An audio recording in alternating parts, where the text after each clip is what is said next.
जय हिंद दोस्तों, मैं आनंद चौहान एक बार फिर से आप सभी का हार्दिक स्वागत करता हूं टीचिंग विद आनंद चौहान में। आई होप कि दोस्तों आप सभी लोग बहुत ही अच्छे से होंगे और अपनी पढ़ाई को कंटिन्यू कर रहे होंगे। जैसा कि दोस्तों आपको पता है कि हमने आप लोगों से एक वादा किया है कि जो रोजगार विद अंकित भाटी सर की येलो बुक, सामान्य ज्ञान की येलो बुक है दोस्तों, वो हम आपको पेज बाय पेज कंप्लीट करवा रहे हैं। और इसके ऊपर दोस्तों हमारी ऑलरेडी 2 वीडियो अपलोड हो चुकी हैं। यदि दोस्तों आपने वो वीडियो अभी तक नहीं देखी है तो एक बार प्लेलिस्ट में जाकर दोस्तों उन वीडियो को देखिए। और ये दोस्तों आज हमारी येलो बुक की तीसरी क्लास है दोस्तों। आज दोस्तों इसमें हम पढ़ने वाले हैं ईसाई धर्म। ईसाई धर्म के बारे में पढ़ेंगे दोस्तों। और ऑलरेडी दोस्तों 2 क्लासें हो चुकी हैं। प्लीज़ वो क्लासों को जरूर देखिएगा दोस्तों।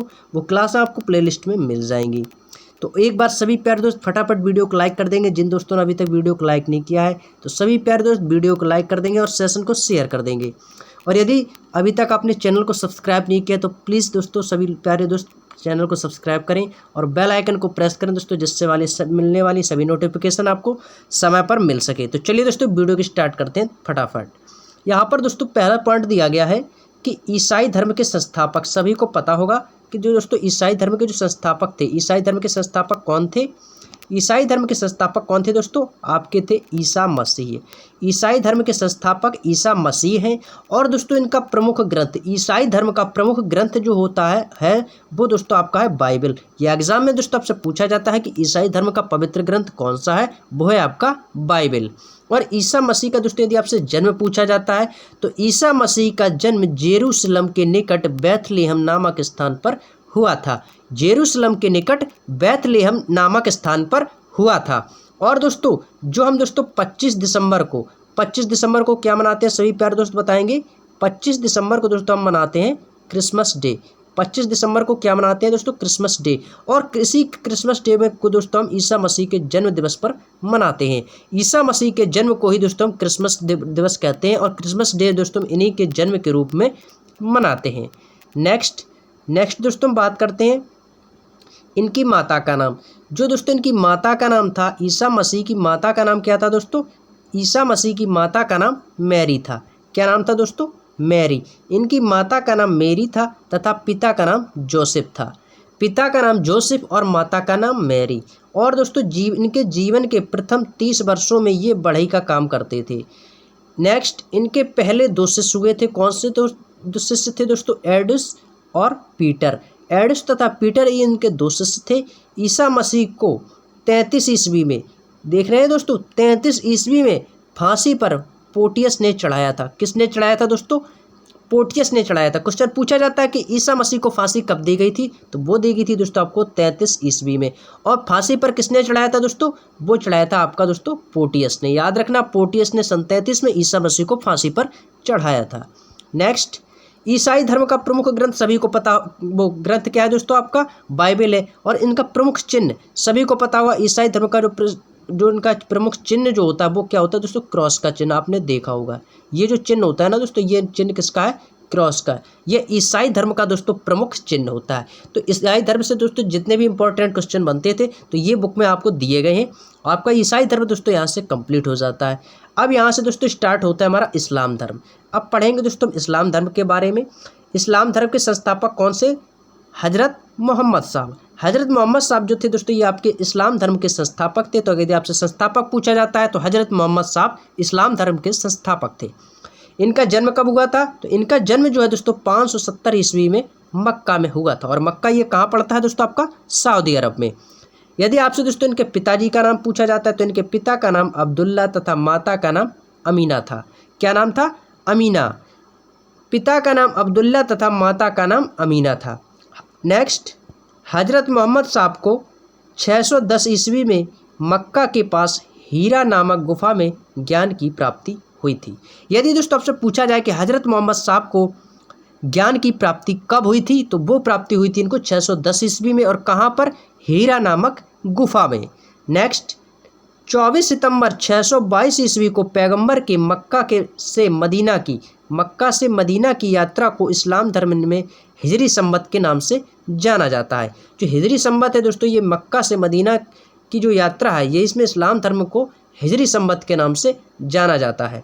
नेक्स्ट है दोस्तों मोहम्मद साहब की शादी जो इनकी दोस्तों शादी हुई थी, इनकी शादी जो 25 वर्ष की आयु में खदीजा नामक विधवा से हुई थी। इनकी जो शादी हुई थी वो 25 वर्ष की आयु में हुई थी और इनकी शादी किससे हुई थी? खदीजा नामक विधवा स्त्री से इनकी शादी हुई थी। मोहम्मद साहब की दोस्तों पुत्री का नाम यदि पूछा जाता है, इनकी पुत्री का नाम फातिमा तथा इनके जो दामाद थे, इनके दामाद का नाम अली था। क्या नाम था दोस्तों? अली। जो अली था वो इनका दामाद था और इनकी पुत्री का नाम फातिमा था। इस्लाम धर्म का पवित्र ग्रंथ दोस्तों कुरान है, सभी को पता होगा। इस्लाम धर्म का पवित्र ग्रंथ कौन सा है? कुरान। और ईसाई धर्म का बाइबल, तो याद रखना। नेक्स्ट है दोस्तों हजरत मोहम्मद साहब की मृत्यु। यदि दोस्तों इनसे यदि आपसे एग्जामिनर मृत्यु इनकी पूछता है तो इनकी मृत्यु जो है दोस्तों, इनकी मृत्यु हुई थी 632 ईस्वी में। कहाँ पर हुई थी दोस्तों? इनको कहाँ पे दफनाया गया था? इनको मदीना में दफनाया गया था। मक्का मदीना सऊदी अरब में पड़ता है दोस्तों। इनकी मृत्यु 632 ईस्वी में तो और इन्हें मदीना में दफनाया गया था। नेक्स्ट, मोहम्मद साहब की मृत्यु के बाद इस्लाम धर्म 2 भागों में आपका बट गया था, शिया व सुन्नी। शिया व सुन्नी दोस्तों इस्लाम इनका 2 भागों में बट गया था, जिसका नाम पहले का नाम था शिया और दूसरे का नाम सुन्नी। शिया कौन थे दोस्तों? शिया के बारे में जानती है। शिया दोस्तों मोहम्मद साहब के दामाद की शिक्षाओं में विश्वास रखते थे। जो शिया हुआ करते थे ये मोहम्मद साहब के दामाद की शिक्षाओं में विश्वास करते थे और सुन्नी ये मोहम्मद साहब के कथनों पर विश्वास करते थे। जो शिया हुए हैं वो मोहम्मद साहब के दामाद की जो शिक्षा शैली थी उस पर विश्वास रखते थे और जो सुन्नी हुआ थे वो आपके साहब के इनके कथनों पर विश्वास करते थे। और दोस्तों इनकी अली की हत्या कब हुई थी दोस्तों? जो दामाद इनका था, इनका दामाद था इनकी अली की जो हत्या थी ये हुई थी दोस्तों आपकी 661 ईस्वी में कर दी गई थी। और अली के पुत्र जो हुसैन की हत्या 680 में करबला यानी जो इराक में पड़ता है वहाँ पर इनकी हत्या कर दी गई थी। इनके दोनों पुत्रों की दोस्तों हत्या कर दी गई थी। अली इनका दामाद था और अली का पुत्र हुसैन, इन दोनों की हत्याएं हो गई थी। नेक्स्ट, मोहम्मद साहब के उत्तराधिकारी। जो दोस्तों मोहम्मद साहब के उत्तराधिकारी थे उनको दोस्तों क्या कहा जाता था? उनको दोस्तों खलीफा कहा जाने लगा। इस्लाम जगत में खलीफा पद, जो खलीफा पद है दोस्तों यह 1924 ईस्वी तक रहा है, क्योंकि उसी वर्ष इसे तुर्की शासक मुस्तफ़ा कमाल पाशा ने समाप्त कर दिया था। किसने समाप्त किया था दोस्तों? मुस्तफ़ा कमाल पाशा ने। इसमें दोस्तों इंपॉर्टेंट पॉइंट यही बनता है कि जो मोहम्मद साहब के उत्तराधिकारी हैं वो क्या कहलाए थे? खलीफा कहलाए थे। नेक्स्ट दोस्तों आपका यहाँ से स्टार्ट हो जाता है पारसी धर्म। यहाँ से दोस्तों क्या होता है? इस्लाम धर्म आपका कंप्लीट हो गया, यहाँ से दोस्तों आपका स्टार्ट हो जाता है पारसी धर्म। पारसी धर्म में पढ़ेंगे दोस्तों। पारसी धर्म का यदि आपसे दोस्तों संस्थापक पूछा जाता है तो पारसी धर्म का संस्थापक था जरथुष्ट्र, जो एक ईरान का रहने वाला था और जरथुष्ट्र ईरानी कहा जाता था। तो पारसी धर्म का जो संस्थापक था वो था जरथुष्ट्र ईरानी। इनकी शिक्षाओं का संकलन करते हैं तो इनकी शिक्षाओं का संकलन दोस्तों जैनदावस्ता नामक ग्रंथ से, जो पारसियों का धार्मिक ग्रंथ है। अब देखिए दोस्तों पारसियों का धार्मिक ग्रंथ क्या है? जैनदावस्ता। इस्लाम का धार्मिक ग्रंथ क्या है? कुरान। और ईसाई धर्म का क्या है? बाइबल। तो याद रखना ये सभी दोस्तों इनके जितने भी धार्मिक ग्रंथ हैं इनको आपको याद रखना पड़ेगा। पारसी धर्म का क्या था दोस्तों? जैनदावस्ता। इनकी दोस्तों मूल शिक्षा का सूत्र क्या है? सद्विचार, सद्वचन और सद्कार्य। पारसी धर्म की दोस्तों मूल शिक्षाएं थी 3। कौन कौन सी? सद्विचार, सदा अच्छे विचार होना चाहिए, सद्वचन यानी सत्य वचन और सत्य कार्य। ये दोस्तों इनकी मूल शिक्षा के सूत्र थे। ये लोग दोस्तों अग्नि मंदिर में पूजा करते थे। यदि दोस्तों इनकी पूजा का स्थान पूछा जाए तो कहाँ करते थे? अग्नि मंदिर में। ये जो पारसी धर्म के जितने भी लोग थे वो अग्नि मंदिर में पूजा करते थे। नेक्स्ट पॉइंट पर चलते हैं दोस्तों। नेक्स्ट पॉइंट है दोस्तों इनके अनुयायी जो दोस्तों थे वो एक ईश्वर अहुर को मानते थे। इनके जो अनुयायी हुआ करते थे वो एक ईश्वर अहुर को मानते थे। किसको मानते थे? अहुर को। तो यहाँ से दोस्तों आपका क्या होता है? यहाँ से पारसी धर्म आपका दोस्तों कंप्लीट होता है। अब दोस्तों हम चलते हैं सिख धर्म पे। सिख धर्म दोस्तों आपका यहाँ से स्टार्ट होता है। पारसी धर्म से जितने भी इंपॉर्टेंट पॉइंट बनने थे वो आपके सभी कंप्लीट हो चुके हैं। सिख धर्म की दोस्तों यदि आपसे स्थापना पूछी जाए तो किसने की थी? सिख धर्म की जो स्थापना है वो की थी दोस्तों गुरु नानक देव ने। और जो गुरु नानक देव थे यही दोस्तों सिखों के पहले गुरु थे। यदि दोस्तों आपसे सिखों का पहला गुरु पूछा जाए तो गुरु नानक देव, और सिख धर्म की स्थापना भी किसने की थी? गुरु नानक देव ने। यदि दोस्तों आपसे पूछा जाए कि गुरु नानक देव किसके समकालीन थे तो ये दोस्तों बादशाह बाबर तथा हुमायूं के समकालीन थे। सिख धर्म के संस्थापक गुरु नानक देव हैं वो किसके समकालीन थे दोस्तों? ये बाबर और हुमायूं के समकालीन थे। नेक्स्ट, गुरु नानक ने लंगर यानी जिसको दोस्तों हम बोलते हैं पंगत, गुरु नानक ने लंगर पंगत व्यवस्था का प्रचलन कराया। इन्होंने ही अनेक संगत धर्मशालाएं भी स्थापित की। नेक्स्ट, गुरु नानक देव की यदि मृत्यु जो हुई थी वो आपकी दोस्तों 1539 ईस्वी में करतारपुर में हुई थी। कब हुई थी दोस्तों? 1539 ईस्वी में करतारपुर में। नेक्स्ट, यदि दोस्तों इनका जन्म स्थान पूछा जाए तो इनका जो जन्म है दोस्तों, इनका जन्म हुआ था 1469 ईस्वी में। कब हुआ था दोस्तों? इनका 1469 ईस्वी में तलवंडी ननकाना साहिब में हुआ था। कब हुआ था? 1469 ईस्वी में। और उनकी मृत्यु 1539 ईस्वी में। ये दोस्तों इनकी सन दी गई है मृत्यु की और जन्म की, तो इनको याद रखना। अब दोस्तों बात करते हैं इनके नेक्स्ट पॉइंट पर। दिया गया है कि गुरु अंगद, जो गुरु अंगद थे ये सिखों के दूसरे गुरु थे। कौन से थे? दूसरे गुरु। इनका नाम दोस्तों लहना था। क्या नाम था दोस्तों? इनका नाम लहना था। याद रखना, सिखों के प्रथम गुरु गुरु नानक देव, और इनकी स्थापना भी किसने की थी सिख धर्म की? गुरु नानक देव ने। और इनके दूसरे यदि आपसे गुरु पूछा जाए तो दूसरे गुरु थे गुरु अंगद देव। गुरु अंगद देव थे जो सिखों के दूसरे गुरु हुए, इनका नाम लहना था। नेक्स्ट, अब बात करते हैं दोस्तों पंजाबी भाषा की जो लिपि है वो कैसी है। पंजाबी भाषा की लिपि है वो आपकी दोस्तों गुरुमुखी लिपि है, याद रखना। और गुरुमुखी लिपि का जो आरंभ है ये गुरु अंगद ने किया था, जो सिखों के दूसरे गुरु थे।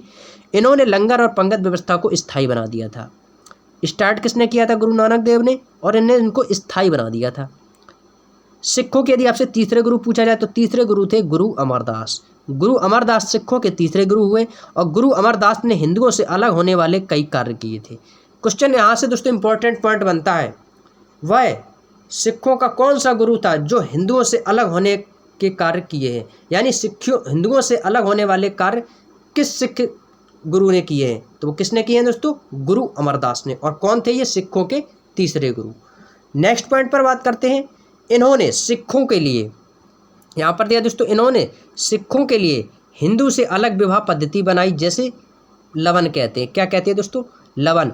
इन्होंने सिखों के लिए दोस्तों हिंदू से अलग विवाह पद्धति अपनाई, जैसे क्या कहते थे? लवन कहते थे। नेक्स्ट, एक बार अकबर ने गुरु अमरदास से मुलाकात की और इनकी पुत्री बीबी भानी को कई गांव दान में दिए। देखा दोस्तों, पहले दोस्तों जो राजा हुआ करते थे उन्होंने दोस्तों उनको कई गांव दान में दे दिए। लेकिन अब के जो दोस्तों अब क्या चल रहा है दोस्तों, अब जो प्रेजेंट टाइम में दोस्तों देखा जाए तो दोस्तों कोई व्यक्ति रुपए भी उधार नहीं देता है, वो भी देगा पर ब्याज पर देगा।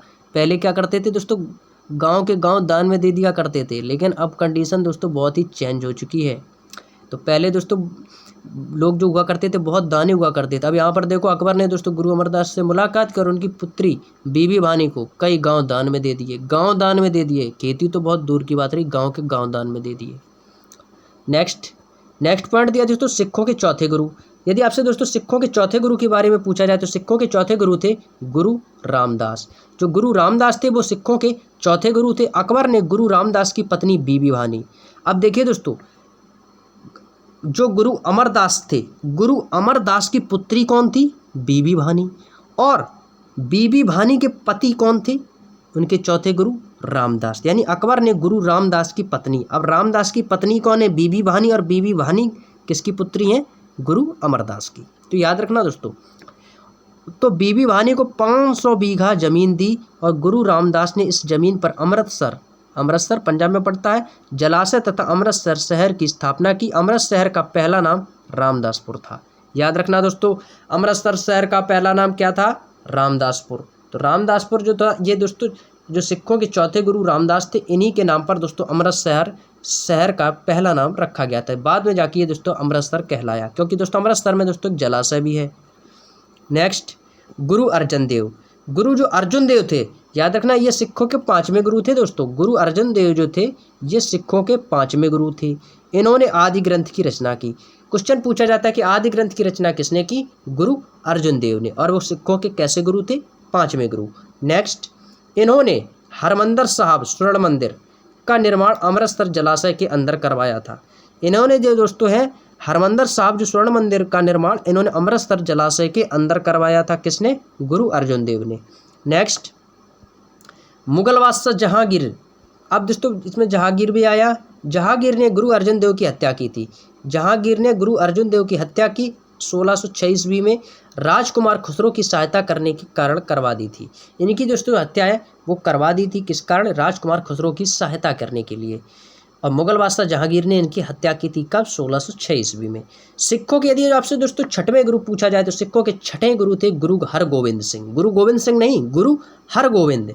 इन्होंने सिखों को सैन्य संगठन का रूप दिया तथा अकाल तख्त का निर्माण कराया। किसने? गुरु हरगोविंद ने। क्वेश्चन पूछा जाता है कि अकाल तख्त का निर्माण किसने करवाया था? तो किसने करवाया था? गुरु हरगोविंद ने। तो इस महत्वपूर्ण पॉइंट है, सभी पॉइंटों को दोस्तों आपको याद रखना है। नेक्स्ट दिया है दोस्तों, ये 2 तलवार बांधकर गद्दी पर बैठते थे। कौन? गुरु हरगोविंद। जो गुरु हरगोविंद थे ये दोस्तों, ये 2 तलवार बांधकर गद्दी पर बैठते थे तथा दरबार में नगाड़ा बजाने की व्यवस्था की। दोस्तों पंजाबियों में दोस्तों होता क्या है कि नगाड़ा बजाने की दोस्तों वहाँ पर परंपरा है, नगाड़ा बजाने की व्यवस्था थी। इन्होंने अमृतसर को किलेबंदी करवा दी थी। किन्होंने? जो सिखों के छठवें गुरु थे गुरु हरगोविंद सिंह ने। अब बात करते हैं दोस्तों सिखों के 7वें गुरु। 7वें गुरु थे गुरु हर राय। गुरु हर राय थे जो दोस्तों सिखों के 7वें गुरु थे तथा दारा सिकोह ने इनसे मुलाकात की तथा इन्होंने उससे आशीर्वाद दिया था। किसके? दारा सिकोह। नेक्स्ट, सिखों के दोस्तों यदि आपसे 8वें गुरु पूछा जाए तो सिखों के जो 8वें गुरु थे वो थे गुरु हरकिशन। इनकी मृत्यु दोस्तों चेचक रोग से हो गई थी। इन्होंने दिल्ली जाकर औरंगजेब के गुरुपद को के बारे में समझाया था। किसने समझाया था दोस्तों? सिखों के 8वें गुरु हरकिशन ने। अब दोस्तों इनके बात करते हैं सिखों के 9वें गुरु। यदि दोस्तों आपसे पूछा जाता है कि सिखों के 9वें गुरु कौन थे तो सिखों के 9वें गुरु थे वो थे आपके तेग बहादुर। कौन थे दोस्तों? तेग बहादुर। कौन से थे? 9वें गुरु। इस्लाम स्वीकार न करने के कारण औरंगजेब ने इनकी हत्या करवा दी थी। औरंगजेब ने दोस्तों गुरु तेग बहादुर जो थे सिखों के 9वें गुरु, इन पर दोस्तों काफ़ी दबाव डाला कि तुमको जो है कि इस्लाम को मानना पड़ेगा, इस्लाम को स्वीकार करना पड़ेगा। लेकिन गुरु तेग बहादुर थे, इन्होंने इस्लाम स्वीकार करने से मना कर दिया, इनकार कर दिया। तो इसी कारण दोस्तों औरंगजेब ने इनकी हत्या करवा दी थी। नेक्स्ट, सिखों के 10वें गुरु। सिखों के जो दोस्तों कुल जो गुरु हुए हैं दोस्तों 10 हुए हैं और 10वें ही जो अंतिम गुरु हैं दोस्तों वही हैं दोस्तों आपके गुरु गोविंद सिंह। गुरु गोविंद सिंह जो है वो आपके सिखों के 10वें गुरु हैं और यही दोस्तों आपके अंतिम गुरु हैं। यदि आपसे 10वें यदि अंतिम गुरु पूछा जाता है तो वो कौन से हैं? गुरु गोविंद सिंह। इन्होंने दोस्तों क्या किया था? इन्होंने पाहुल प्रणाली की शुरुआत की और ये अपने को सच्चा बादशाह कहते थे। वह कौन सा सिख गुरु है जो अपने आप को सच्चा बादशाह कहता था? कौन था? गुरु गोविंद सिंह। वह कौन सा सिख गुरु है जिसने पाहुल प्रणाली की शुरुआत की थी? तो वो कौन था? गुरु गोविंद सिंह ने पाहुल प्रणाली की शुरुआत की थी और ये अपने आप को सच्चा बादशाह कहते थे। उम्मीद है दोस्तों ये पॉइंट आपको बिल्कुल अच्छे से क्लियर हो गए होंगे। नेक्स्ट पॉइंट पर चलते हैं। इन्होंने सिखों के लिए 5 ककार अनिवार्य किए हैं दोस्तों। 5 ककार। अब 5 ककार क्या होती है? 5 ककार का मतलब दोस्तों ये होता है कि का वर्ण के 5 शब्द। कौन कौन से हैं? पहला दिया है केस। केस मीन्स होता है बाल। दूसरा है आपका कंघा। तीसरा है कृपाण। कृपाण जो सिख धर्म के जो लोग होते हैं, कृपाण चाकू टाइप में होता है दोस्तों, वो लेकर चलते हैं, आप समझ गए होंगे। चौथा है कच्छा। 5वां है कड़ा। तो ये तो दोस्तों सिखों के लिए 5 ककार अनिवार्य किए गए थे। केस, कंघा, कृपाण, कच्छा, कड़ा। इन्होंने पुरुषों के नाम के अंत में सिंह तथा महिला के नाम के अंत में कौर जोड़ने को कहा। गुरु हरगोविंद सिंह, गुरु तेग बहादुर सिंह, गुरु अर्जुन देव सिंह, ये जितने भी दोस्तों सिंह यानी अंत में सिंह तथा महिला के नाम के अंत में दोस्तों कौर जोड़ने को कहा था। नेक्स्ट, खालसा पंथ की स्थापना। खालसा पंथ की स्थापना जो है दोस्तों 1699 ईस्वी में बैसाखी के दिन गुरु गोविंद सिंह ने की थी। क्वेश्चन पूछा जाता है खालसा पंथ की स्थापना कब हुई थी? 1699 ईस्वी में किसने की थी? गुरु गोविंद सिंह ने। कब की थी? बैसाखी के दिन खालसा पंथ की स्थापना की थी। नेक्स्ट, इनका जन्म यदि आपसे पूछा जाता है गुरु गोविंद सिंह का जन्म कब हुआ था और कहाँ पर हुआ था, तो इनका जन्म 1666 ईस्वी में पटना में हुआ था। कब हुआ था दोस्तों? 1666 ईस्वी में पटना में हुआ था। इनके निवास स्थान को आनंदपुर साहिब कहते थे और इनकी कार्यस्थली में को क्या कहते थे? पाओता इनकी कार्यशैली को कहा जाता था। इनका निवास स्थान है आनंदपुर साहिब। गुरु गोविंद सिंह की दोस्तों इनकी भी हत्या हुई थी। देखिए दोस्तों जितने भी गुरु हुए ज़्यादातर इन लोगों की हत्याएं की गई थी। अब देखिए दोस्तों यहाँ पर गुरु गोविंद सिंह की भी हत्या हुई। कब हुई? 1708 ईस्वी में नांदेड़ नामक स्थान पर गुल खां नामक पठान ने कर दी थी। एक गुल खां नामक पठान था, उसने दोस्तों 1708 ईस्वी में नांदेड़ नामक स्थान पर गुरु गोविंद सिंह की हत्या कर दी थी। अब दोस्तों इनके पुत्रों की बात करते हैं तो गुरु गोविंद सिंह के दोस्तों 2 पुत्र हुए, जिसके नाम थे फतेह सिंह और जोरावर सिंह, और को वजीर खां ने दीवार में चिनवा दिया था। इनके 2 पुत्र थे दोस्तों फतेह सिंह व जोरावर सिंह, इनको वजीर खां ने दीवार में चिनवा दिया था। दीवार में चिनवाना का मतलब होता है दोस्तों दीवार में बिल्कुल साइड से दोस्तों दीवार से चिपका देते हैं और उसी में दोस्तों ईंट का पूरा मसाला बनाकर उसमें दीवारों में पूरा कैद कर देते थे, उसी को दोस्तों बोलते हैं दीवारों में चिनवा देना। नेक्स्ट पॉइंट दिया है कि गुरु गोविंद सिंह ने आदि ग्रंथ को वर्तमान रूप दिया था और यह कहा कि गुरुवाणी अब सिख संप्रदाय के लिए गुरु का काम करेगी। क्या कहा था गुरु गोविंद सिंह ने आदि ग्रंथ को वर्तमान रूप दिया था और यह कहा कि गुरुवाणी अब सिख संप्रदाय के लिए गुरु का काम करेगी। तो ये थे दोस्तों सिख धर्म के जितने इंपॉर्टेंट पॉइंट बनने थे वो आपके सभी कंप्लीट हो चुके हैं दोस्तों। अब बात करते हैं दोस्तों इसमें बंदा बहादुर की। अब बंदा बहादुर जो क्या था दोस्तों, जो बंदा बहादुर था इनका जन्म जो है, इनका जन्म 1670 ईस्वी में पुंछ जिले के रजौली नामक गांव में हुआ था। इनके बचपन का नाम था लक्ष्मण दास, जिनको बंदा बहादुर नाम से जाना जाता है। किसको जाना जाता है? लक्ष्मण दास को। नेक्स्ट दोस्तों इनके पिता का नाम था रामदेव भारद्वाज। इनके पिता का नाम रामदेव भारद्वाज था और इन्होंने लोहगढ़ को दोस्तों अपनी राजधानी बनाया था। बंदा बहादुर ने अपनी राजधानी किसे बनाया था? लोहगढ़ को अपनी राजधानी बनाया। इन्होंने गुरु गोविंद तथा गुरु नानक देव के नाम के सिक्के चलवाए, सिक्के नहीं यहाँ पर दोस्तों सिक्के हैं, नाम के सिक्के चलाई। बंदा बहादुर ने मुगल फौजदार वजीर खां की हत्या कर दी थी। नेक्स्ट सहादरा कत्लगढ़ी के नाम से विख्यात है। जहां बंदा बहादुर ने हजारों मुगल सैनिकों को मौत के घाट उतार दिया था। एक दोस्तों सहादरा कत्लगढ़ी के नाम से विख्यात है, जहां पर बंदा बहादुर ने हजारों मुगल सैनिकों को मौत के घाट उतार दिया था। नेक्स्ट है दोस्तों मुगल बादशाह फर्रुखसियर के आदेश पर 1716 ईस्वी में बंदा बहादुर को गुरुदासपुर नांगल नामक स्थान पर मार दिया गया। अब देखिए दोस्तों मुगल बादशाह जो फर्रुखसियर ने आदेश दिया कि 1716 ईस्वी में बंदा बहादुर को मारने के लिए, तो गुरुदासपुर में नांगल नामक स्थान पर दोस्तों इनकी भी दोस्तों बंदा बहादुर की भी हत्या कर दी गई थी। नेक्स्ट अब यहाँ पर दोस्तों हमारा नेक्स्ट पॉइंट स्टार्ट होता है महाराजा रणजीत सिंह। अब दोस्तों यहाँ पर पढ़ने वाले महाराजा रणजीत सिंह के बारे में। महाराजा रणजीत सिंह के दोस्तों यदि आपसे क्वेश्चन पूछा जाता है इनका जन्म पूछा जाए तो इनका जन्म हुआ था गुजरावाला में। कहाँ हुआ था दोस्तों? इनका जन्म स्थान है गुजरावाला। 2 नवंबर 1780 ईस्वी को हुआ था। ये 1798 से 99 में लाहौर के शासक बन गए थे। नेक्स्ट 25 अप्रैल 1809 ईस्वी को महाराजा रणजीत सिंह तथा चार्ल्स मैडकॉफ के बीच अमृतसर की संधि हुई। क्वेश्चन पूछा जाता है, इंपॉर्टेंट पॉइंट बन गया दोस्तों आपका, यहाँ से ध्यान से अपनी कॉपी में नोट कीजिएगा। अमृतसर की संधि किसके बीच हुई और कब हुई? तो याद रखना अमृतसर की संधि महाराजा रणजीत सिंह तथा चार्ल्स मैडकॉफ के मध्य हुई थी। 25 अप्रैल 1809 ईस्वी को हुई थी। नेक्स्ट महाराजा रणजीत सिंह का विदेश मंत्री फ़कीर अजीजुद्दीन कौन था दोस्तों? महाराजा रणजीत सिंह का जो विदेश मंत्री था वो था फ़कीर अजीजुद्दीन। नेक्स्ट पॉइंट पर चलते हैं दोस्तों। नेक्स्ट पॉइंट दिया है और वित्त मंत्री यदि आपसे इसका पूछा जाए तो वित्त मंत्री था दीनानाथ। वित्त मंत्री कौन था दोस्तों? वित्त मंत्री था जिसका नाम था दीनानाथ। महाराजा रणजीत सिंह की दोस्तों यदि मृत्यु पूछी जाए तो मृत्यु इनकी हुई थी 1839 ईस्वी में। 1839 ईस्वी में इनकी मृत्यु हुई थी। भैरवबल की संधि इंपॉर्टेंट 1846 ईस्वी में अंग्रेजों तथा राजा दिलीप सिंह के बीच हुई थी। राजा दिलीप सिंह के बीच दोस्तों भैरवबल की संधि हुई थी। हालांकि दोस्तों ये इंपॉर्टेंट क्वेश्चन नहीं है, लेकिन दोस्तों आपको याद तो करना पड़ेगा। पता नहीं है एग्जाम में एग्जामिनर आपसे क्या पूछ दे। तो भैरवबल की संधि 1840 ईस्वी में अंग्रेजों तथा राजा दिलीप सिंह के बीच हुई थी। महाराजा रणजीत सिंह की धार्मिक राजधानी पेशावर, जिसको दोस्तों पुरस्वर नाम से जाना जाता था, और राजनीतिक राजधानी इनकी लाहौर थी जो पाकिस्तान में पड़ता है। महाराजा रणजीत सिंह की धार्मिक राजधानी थी पेशावर। पेशावर को दोस्तों पुरस्पर के नाम से जाना जाता है और इनकी राजनीतिक राजधानी लाहौर थी। अब दोस्तों यहाँ से आपका नया पॉइंट स्टार्ट होता है वैष्णव धर्म। अब यहाँ से दोस्तों जानकारी लेंगे वैष्णव धर्म के बारे में। अब वैष्णव धर्म के बारे में दोस्तों महत्वपूर्ण पॉइंटों को पढ़ेंगे ध्यान से।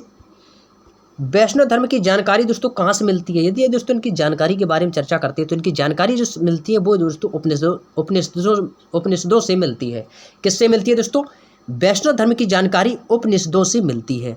इनका विकास भगवत धर्म से हुआ है। वैष्णव धर्म जो है दोस्तों वो इनका जो विकास हुआ है, इनका विकास जो हुआ है भगवत धर्म से। वैष्णव धर्म के यदि प्रवर्तक पूछा जाए तो वैष्णव धर्म के प्रवर्तक कौन थे? कृष्ण थे, जो वृषण कबीले के थे। इनका निवास स्थान मथुरा था। नेक्स्ट, कृष्ण का सबसे पहले, यहाँ पर इंपॉर्टेंट पॉइंट याद रखना दोस्तों, कृष्ण का सबसे पहला यदि दोस्तों उल्लेख पूछा जाए तो छांदोग्य उपनिषद में मिलता है और इसमें इनको देवकी पुत्र भी कहा गया है। किसको? भगवान श्री कृष्ण को देवकी पुत्र कहा गया और अंगिरस का शिष्य। किस गुरु का शिष्य? गुरु अंगिरस का इन्हें शिष्य भी कहा गया है। किसे? भगवान श्री कृष्ण को। नेक्स्ट पॉइंट दिया है कि विष्णु के दशावतारों, जो भगवान विष्णु के जो दशावतार थे उसमें से दोस्तों इनका उल्लेख मत्स्य पुराण में मिलता है। और मत्स्य पुराण एक ऐसा पुराण है जो दोस्तों सबसे प्राचीनतम पुराण है। कौन सा? मत्स्य पुराण सबसे पुराना तथा प्राचीन पुराण है और इसी में दोस्तों विष्णु के दशावतारों का उल्लेख मिलता है। भगवान विष्णु के सुदर्शन चक्र में कितनी तीलियां हैं? सभी प्यारे दोस्त बताएंगे 6 तीलियां हैं।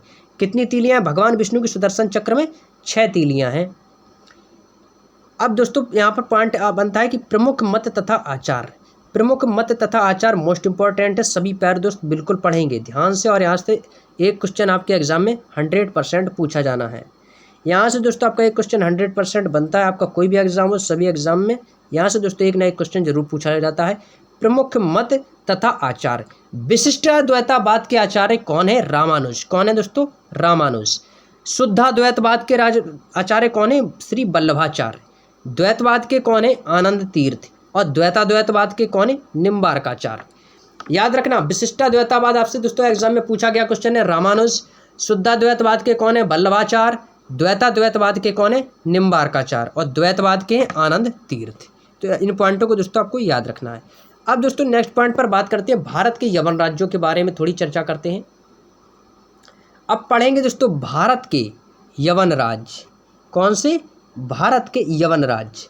भारत पर आक्रमण करने वाले विदेशी आक्रमणकारियों का क्रम निम्नलिखित दिया गया है। कौन सा? सबसे प्रथम हुआ था दोस्तों हिंद यूनानी, उसके बाद शक, पल्लव और कुषाण। ये दोस्तों विदेशी आक्रमण हुए थे। किस पर? भारत पर। भारत पर सबसे पहला आक्रमण दोस्तों किसने किया था? बैक्ट्रिया के शासक डेमेट्रियस ने। किसने किया था? भारत पर सबसे पहला आक्रमण बैक्टीरिया के शासक डेमेट्रियस ने किया था। यह आक्रमण दोस्तों 190 ईसा पूर्व में हुआ था। कब हुआ था दोस्तों? 190 ईसा पूर्व में किया गया था। नेक्स्ट, इसने साकल को अपनी राजधानी बनाया था। किसने? डेमेट्रियस ने जो है दोस्तों साकल को अपनी राजधानी बनाया। हिंद यूनानियों में सबसे विख्यात शासक था मीनांडर। मीनांडर से सभी प्यारे दोस्त भली भांति परिचित होंगे। हिंद यूनानियों में सबसे विख्यात शासक कौन था दोस्तों? वो था आपका मीनांडर। इनकी राजधानी दोस्तों साकल थी। साकल को ही दोस्तों सियालकोट के नाम से जानते हैं। सियालकोट के नाम से किसे जाना जाता है? साकल को। यह शिक्षा का प्रमुख केंद्र था। जो सियालकोट साकल था वो दोस्तों आपका शिक्षा का प्रमुख केंद्र था। नेक्स्ट पॉइंट है, मीनांडर ने नागार्जुन को दोस्तों नागसेन के नाम से जाना जाता है, से बौद्ध धर्म की दीक्षा ली थी। किसने? मीनांडर ने नागसेन से बौद्ध धर्म की दीक्षा ली थी।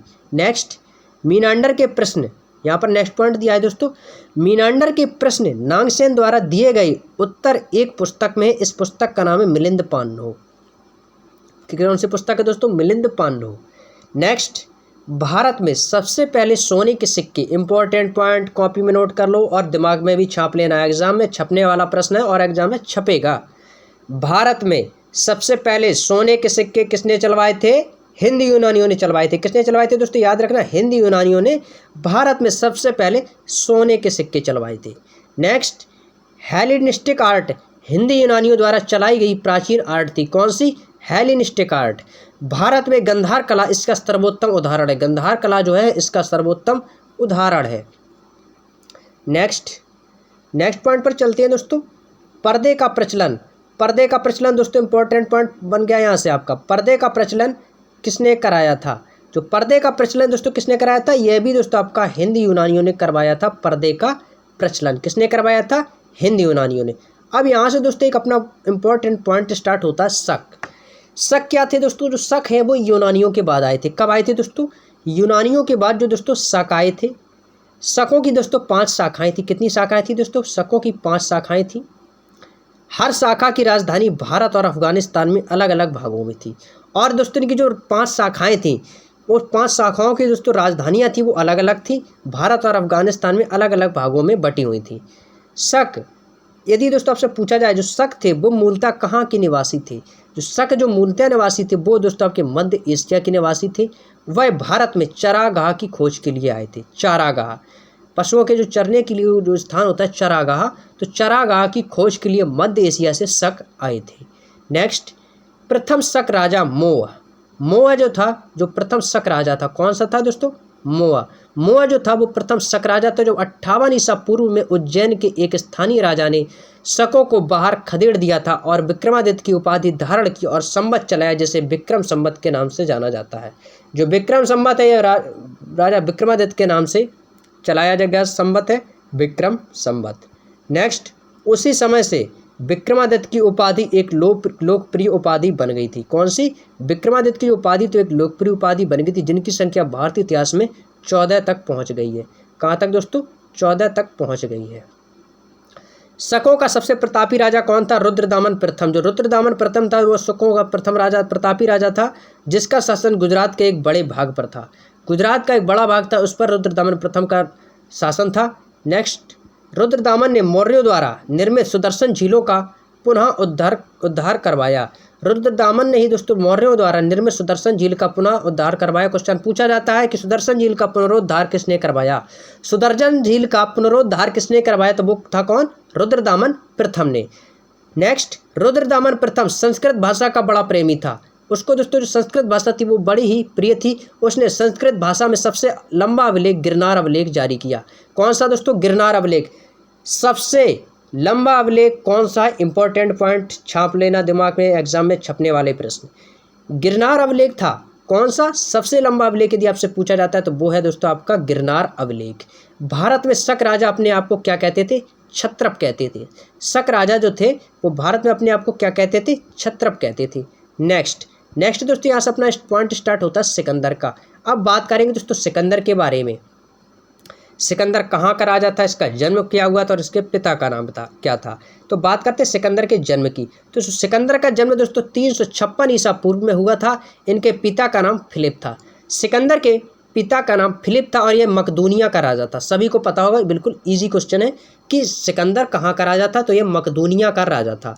सिकंदर के गुरु का नाम बिल्कुल इजी है, सभी को पता होगा, इनके गुरु का नाम अरस्तु था और अरस्तु के गुरु प्लेटो तथा प्लेटो के गुरु सुकरात। ये दोस्तों क्रम से पॉइंट याद रखना। सिकंदर के गुरु अरस्तु और अरस्तु के गुरु प्लेटो और प्लेटो के गुरु सुकरात। नेक्स्ट, सिकंदर ने भारत पर आक्रमण सर्वप्रथम कब किया था? इंपॉर्टेंट, सिकंदर ने भारत पर 326 ईसा पूर्व पर आक्रमण किया था। इसका सेनापति कौन था? Seleucus Nicator. सिकंदर का सेनापति कौन था? सेल्यूकस निकेटर, जिसने 326 ईसा पूर्व में भारत पर आक्रमण किया था। नेक्स्ट, सिकंदर का युद्ध पंजाब के राजा पोरस के साथ हुआ था और यह युद्ध दोस्तों आपका झेलम नदी पर लड़ा गया था। इस युद्ध को इतिहास में हाइडेस्पीस तथा बितस्ता के नाम से जाना जाता है। तो हाइडेस्पीस तथा बितस्ता के नाम से जाना जाता है। तो बितस्ता का युद्ध कहाँ पर, किस नदी पर लड़ा गया था? यह क्वेश्चन दोस्तों काफ़ी बार पूछा गया क्वेश्चन, इंपॉर्टेंट क्वेश्चन है कि बितस्ता का युद्ध दोस्तों आपका झेलम नदी के किनारे पर लड़ा गया था। नेक्स्ट, सिकंदर की सेना ने ब्यास नदी को पार करने से मना कर दिया था। सिकंदर की सेना ने किस नदी को पार करने से इनकार कर दिया था? वो है आपकी दोस्तों व्यास नदी। सिकंदर की अंतिम विजय कहाँ की थी? पाटल की विजय। सिकंदर ने 325 ईसा पूर्व भारत से लौटा हुआ भारतीय दार्शनिक कालानास में अपने साथ ले गया था। यदि दोस्तों सिकंदर की मृत्यु पूछी जाए तो इनकी मृत्यु 323 ईसा पूर्व में 33 वर्ष की अवस्था में हो गई थी। सिकंदर की मृत्यु 33 उम्र की अवस्था में हो गई थी और 323 ईसा पूर्व में इनकी मृत्यु हो गई थी। इसका जल सेनापति यदि आपसे पूछा जाता है, सिकंदर का सेनापति था सेल्यूकस निकेटर और इसका जो जल सेनापति था वो था आपका निर्याकस। निर्याकस जो था वो सिकंदर का जल सेनापति था तथा इसके प्रिय घोड़े का नाम बहुकेफला। इंपॉर्टेंट पॉइंट, सिकंदर के प्रिय घोड़े का नाम क्या था दोस्तों? बहुकेफला। इसी के नाम पर सिकंदर ने झेलम नदी के किनारे पर एक नगर बसाया था। नेक्स्ट दोस्तों नेक्स्ट यहाँ ये तो सभी हो चुका है दोस्तों आपका। अब चलते हैं दोस्तों अपने नेक्स्ट पेज पर।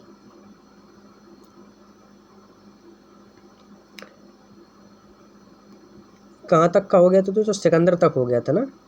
हाँ, अब यहाँ पर चलते हैं दोस्तों नेक्स्ट पॉइंट पर, मगध राज का उदय। अब यहाँ से दोस्तों आपका होता है मगध राज का उदय होता है। अब मगध राज के बारे में पढ़ते हैं कि मगध का सबसे प्राचीन वंश का संस्थापक कौन था।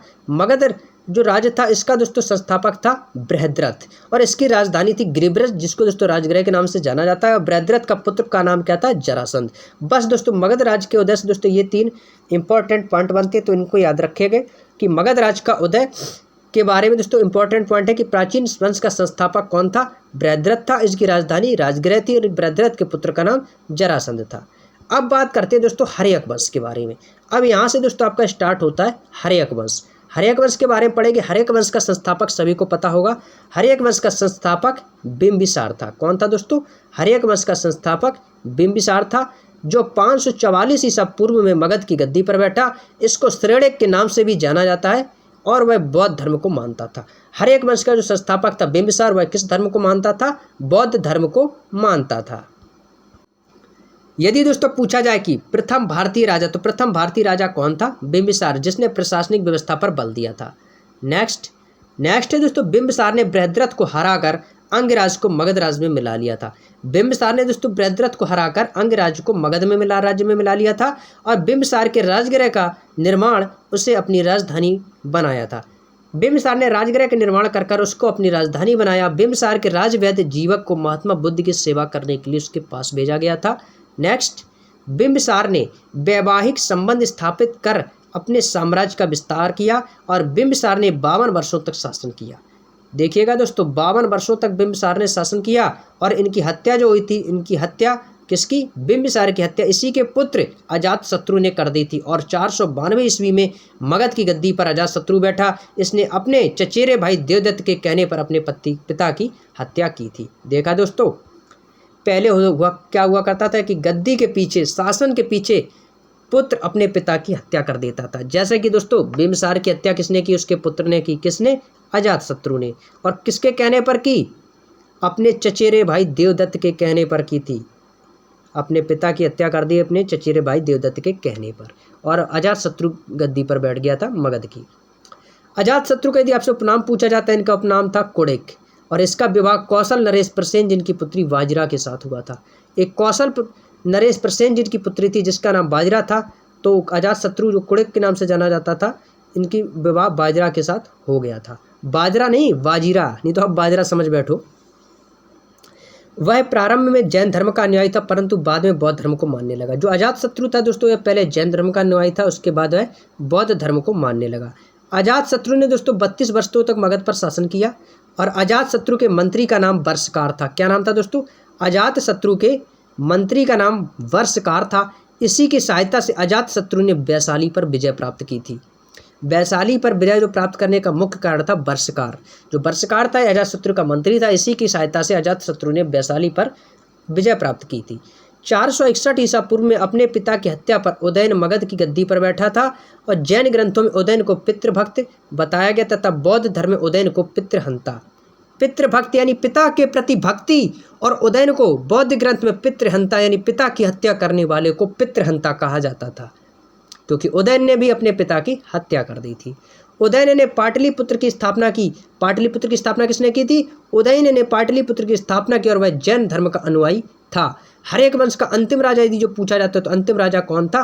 उदयन था, और उसका पुत्र का नाम था नागदशक। जो नागदशक था ये उदयन का पुत्र था। जो उदयन था वह हर्यक वंश का अंतिम राजा था। अब नागदशक के बारे में बात करते हैं, तो नागदशक को उसके मंत्री शिशुनाग ने गद्दी से हटाकर 412 ईस्वी में शिशुनाग वंश की स्थापना की। जो शिशुनाग था दोस्तों, उसका मंत्री था, उसने नागदशक को उसके मंत्री पद से हटाकर शिशुनाग ने गद्दी से हटाकर 412 ईस्वी में अपने नाम से शिशुनाग वंश की स्थापना कर दी थी। शिशुनाग ने अपनी राजधानी पाटलिपुत्र को हटाकर यानी पाटलिपुत्र से बदलकर वैशाली को बना लिया था, और शिशुनाग ने अवंती राजा को मगध में मिला लिया था। शिशुनाग ने अवंती राजा को अवध में मिला लिया था। अब बात करते हैं दोस्तों शिशुनाग का उत्तराधिकारी के बारे में।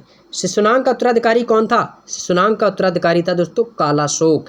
वह पुनः अपनी राजधानी पाटलिपुत्र ले गया, और शिशुनाग वंश का अंतिम राजा नंदीवर्धन था। कौन था दोस्तों? नंदीवर्धन जो था वो शिशुनाग वंश का अंतिम राजा था, और नंद वंश का संस्थापक महापद्मानंद। याद रखना, घनानंद नहीं है दोस्तों, आपको ऑप्शन में दोनों मिलेंगे। नंद वंश का संस्थापक यदि आपसे पूछा जाता है तो महापद्मानंद, घनानंद आपको दोनों ऑप्शन में मिलेंगे। लेकिन दोस्तों आप याद रखना, नंद वंश का यदि आपसे संस्थापक पूछा जाता है तो नंद वंश का संस्थापक है महापद्मानंद, और नंद वंश का अंतिम शासक पूछा जाता है तो वो है आपका घनानंद। तो आपको इन पॉइंटों को याद रखना है, कंफ्यूज नहीं होना है। यदि आपसे पूछा जाता है कि नंद वंश का सर्वाधिक धनी राज्य एवं विशाल सेना के लिए प्रसिद्ध था, नेक्स्ट दिया है घनानंद सिकंदर के समकालीन था। किसके समकालीन था दोस्तों? घनानंद जो था वो सिकंदर के समकालीन था। इसको चंद्रगुप्त मौर्य ने युद्ध में पराजित कर मगध पर मौर्य वंश की स्थापना की। अब देखिए दोस्तों, घनानंद जो था वो सिकंदर के समकालीन था, अब इसको चंद्रगुप्त ने हरा दिया था, और मगध पर मौर्य वंश की स्थापना किसने की थी दोस्तों? वो चंद्रगुप्त मौर्य ने की। अब यहाँ से दोस्तों आपका स्टार्ट हो जाता है मौर्य साम्राज्य। अब यहाँ से दोस्तों आपका मौर्य साम्राज्य स्टार्ट हो जाता है, और जैसा कि आपको पता है कि मौर्य साम्राज्य की स्थापना किसने की थी, तो वो की थी चंद्रगुप्त मौर्य ने। और यदि आपसे इनका जन्म पूछा जाता है तो इनका जन्म 345 ईसा पूर्व में हुआ था। और चंद्रगुप्त मौर्य को दोस्तों सैंड्रोकोटस के नाम से भी जाना जाता है। सैंड्रोकोटस किसे कहा जाता है? वो कहा जाता है आपके चंद्रगुप्त मौर्य को। चंद्रगुप्त मौर्य का प्रधानमंत्री था चाणक्य, और इसी की सहायता से दोस्तों इनको घनानंद को हराया था। चंद्रगुप्त मौर्य का जो प्रधानमंत्री था चाणक्य, और इसी की सहायता से इसने घनानंद को हराया था। चाणक्य ने अर्थशास्त्र नामक पुस्तक की रचना की। बिल्कुल इंपॉर्टेंट क्वेश्चन है दोस्तों, अर्थशास्त्र की रचना किसने की दोस्तों? चाणक्य ने। और इस पुस्तक में किसका उल्लेख है? राजनीति शास्त्र का। अर्थशास्त्र यानी राजनीति शास्त्र का चाणक्य ने इसमें उल्लेख किया है। नेक्स्ट दिया है दोस्तों तक्षशिला धनुर्विद्या तथा वैदिक शिक्षा के लिए पूरे विश्व में प्रसिद्ध था। जो तक्षशिला विश्वविद्यालय था, धनुर्विद्या तथा वैदिक शिक्षा के लिए पूरे विश्व में प्रसिद्ध था। चंद्रगुप्त मौर्य ने अपनी सैनिक शिक्षा यहीं से प्राप्त की थी। कौशल के राजा प्रसेनजित, मगध का राजवैद जीवक चाणक्य ने भी यहीं पर शिक्षा प्राप्त की थी। नेक्स्ट, यदि आपसे पूछा जाता है कि चंद्रगुप्त मौर्य मगध की राजगद्दी पर कब बैठा था, तो वो 322 ईसा पूर्व में चंद्रगुप्त मौर्य अपनी मगध की राजगद्दी पर बैठा था। चंद्रगुप्त मौर्य था वो जैन धर्म का अनुयायी था। यदि आपसे पूछा जाता है कि चंद्रगुप्त जो था वह किस धर्म का अनुयायी था, तो जैन धर्म का अनुयायी था। इसका जो धर्म गुरु था वो था भद्रबाहु। कौन था दोस्तों? चंद्रगुप्त मौर्य का धार्मिक गुरु था भद्रबाहु। और चंद्रगुप्त मौर्य ने 305 ईसा पूर्व में सेल्यूकस निकेटर को हराया, और चंद्रगुप्त मौर्य की सेना 6 भागों में बटी हुई थी। चंद्रगुप्त की जो सेना थी वो 6 भागों में बटी हुई थी, और सेल्यूकस निकेटर को हराने वाला कौन था? चंद्रगुप्त मौर्य। सेल्यूकस निकेटर ने दोस्तों अपनी पुत्र कानेलिया, सेल्यूकस निकेटर की पुत्री का नाम था कानेलिया, इसकी शादी चंद्रगुप्त मौर्य के साथ कर दी, और कानेलिया का दूसरा नाम हेलेना था। कानेलिया का दूसरा नाम हेलेना था, और कालेनिया जो सेल्यूकस निकेटर की जो पुत्री थी इसकी शादी कर दी थी चंद्रगुप्त मौर्य के साथ। नेक्स्ट, मेगास्थनीज था वह मेगास्थनीज जो था वो सेल्यूकस निकेटर का राजदूत था। मेगास्थनीज किसका राजदूत था? सेल्यूकस निकेटर का, जो चंद्रगुप्त मौर्य के दरबार में रहता था। मेगास्थनीज ने इंडिका नामक पुस्तक, इंपॉर्टेंट पॉइंट दिमाग में छाप लेना, इंडिका नामक पुस्तक की रचना किसने की थी? मेगास्थनीज ने। मेगास्थनीज ने भारतीय समाज को 7 जातियों में विभक्त किया था। इसने पाटलिपुत्र को पालीब्रोथा नाम दिया था। पालीब्रोथा पाटलिपुत्र को नाम दिया था, किसने दिया था? मेगास्थनीज ने। नेक्स्ट, चंद्रगुप्त मौर्य के बारे में जानकारी रुद्रदामन के जूनागढ़ अभिलेख में मिलती है। इंपॉर्टेंट पॉइंट यहाँ पर ये बनता है कि चंद्रगुप्त मौर्य के बारे में जानकारी किस अभिलेख से मिलती है, तो वो आपकी मिलती है रुद्रदामन के जूनागढ़ अभिलेख से मिलती है, और यह अभिलेख ब्राह्मणी लिपि में रचित है। नेक्स्ट, चंद्रगुप्त मौर्य और सेल्यूनिकेटर के बीच हुए युद्ध का वर्णन एपियानस में किया गया है। चंद्रगुप्त मौर्य ने सेल्यूकस निकेटर को 500 हाथी उपहार में दिए थे।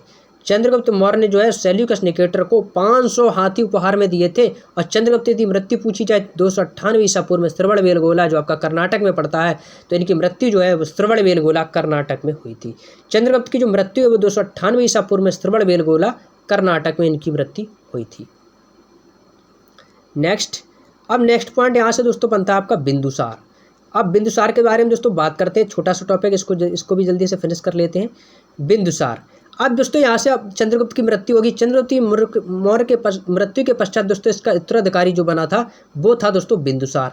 चंद्रगुप्त मौर्य की मृत्यु के बाद इसका उत्तराधिकारी बना बिंदुसार, जो 298 ईसा पूर्व मगध की गद्दी पर बैठा था। क्वेश्चन पूछा जाता है कि चंद्रगुप्त मौर्य के मृत्यु के पश्चात मगध की गद्दी पर कौन बैठा था, तो वो बैठा था बिंदुसार। नेक्स्ट, बिंदुसार को दोस्तों अमित्रघात के भी नाम से जाना जाता है। अमित्रघात किसे कहते हैं? बिंदुसार को। और अमित्रघात का अर्थ है शत्रु विनाशक।